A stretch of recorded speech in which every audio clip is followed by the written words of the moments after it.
तुम्हाला जर असं वाटत असेल की हा कुठला तरी स्नॅक्सचा प्रकार आहे, तर नाही, ही आहे भाजी जी 8 दिवस पर्यंत कुरकुरीत राहते. म्हणजे त्याहीपेक्षा जास्त दिवस हे टिकते, पण कुरकुरीतपणा त्याचा थोडा कमी होऊन जातो.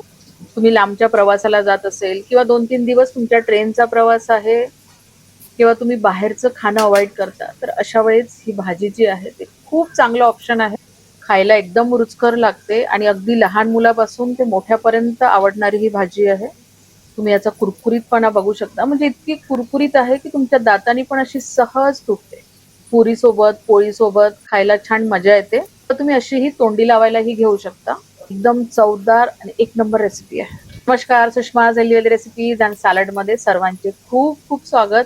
आणि आपण चटपटीत चवीची भेंडी फ्राय तयार करतो आहे, जी सगळे मसाले इतके परफेक्ट भाजीमध्ये आपण टाकले आहे की भाजीची चव एक नंबर होते आणि भाजीला मस्त कुरकुरीतपणा येतो.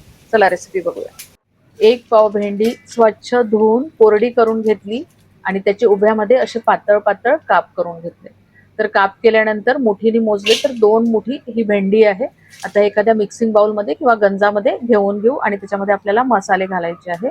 तर पोहे खायच्या चमच्यानी 1 चमचा आलं, लसूण, हिरवी मिरची, कढीपत्ता आणि कोथिंबीर याची पेस्ट आहे. 2 चमचे धणे आणि जिऱ्याचं पावडर आहे. अर्धा चमचा हळद, 1 चमचा लाल मिरची पावडर चांगलं भरून घेतलेलं, 1 चमचा आमचूर पावडर, पाव चमचा हिंग आणि चवीनुसार मीठ घालून घ्यायचं. तर मी इथे 1/2 चमचा मीठ टाकलेलं आणि आपल्याला आता हे हलक्या हाताने मिक्स करायचं. आता त्याच्यामध्ये 2 टेबलस्पून चण्याच्या डाळीचं पीठ आणि 1 टेबलस्पून तांदळाचं पीठ.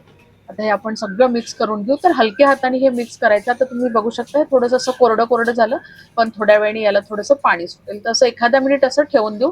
तोपर्यंत आपण इतर तयारी करून घेऊ. कढईमध्ये तेल घालून घेऊ. तर जेवढं पाहिजे तेवढंच तेल घाला, खूप जास्तीचं तेल घालायचं नाही. मी एक छोटी वाटी एवढंच तेल टाकलेलं आणि तेलाला गरम होऊ द्यायचं. तेल चांगलं गरम झालं की आपण ज्याला मसाला लावून ठेवलेली भेंडी आहे ना, तर ती थोडी थोडी घालायची, खूप जास्त घालायची नाही. आणि आता गॅस जो आहे तो मीडियम वरती ठेवू द्यायचा, कारण आपली भेंडी पण जळली नाही पाहिजे आणि कुरकुरीत झाली पाहिजे, म्हणून गॅस जे आहे ते कमी जास्त करत जायचं.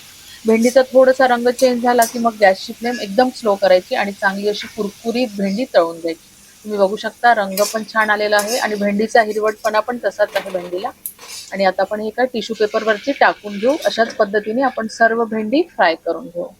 असं टिश्यू पेपरवरती टाकून घेतलं ना की त्याचं जे एक्सेस तेल आहे ते सगळं निघून जाते. आणि बघा पहिल्याच घाण आहे, तुम्हाला मी दाखवते किती छान कुरकुरीत झालेलं आहे. तर असं आपल्याला ही भेंडी तळून घ्यायची आहे.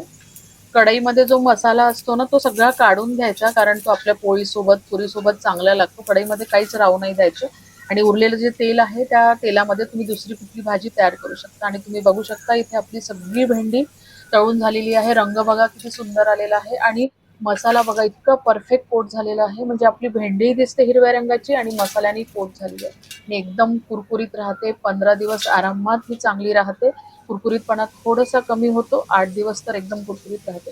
म्हणजे हवाबंद डब्यामध्ये भरून ठेवून द्यायची आणि छान तुम्ही प्रवासाला नेऊ शकता किंवा घरी तयार करून ठेवू शकता. एखाद्या वेळेस मुलांना टिफिनमध्ये काही नसतं आपल्याकडे, तर किंवा कधी वेळ झालेला असतो, तशा वेळेस पटकन ही भाजी जर तयार असेल ना तुमच्याकडे, तर तुम्ही मुलांच्या टिफिनमध्ये देऊ शकता.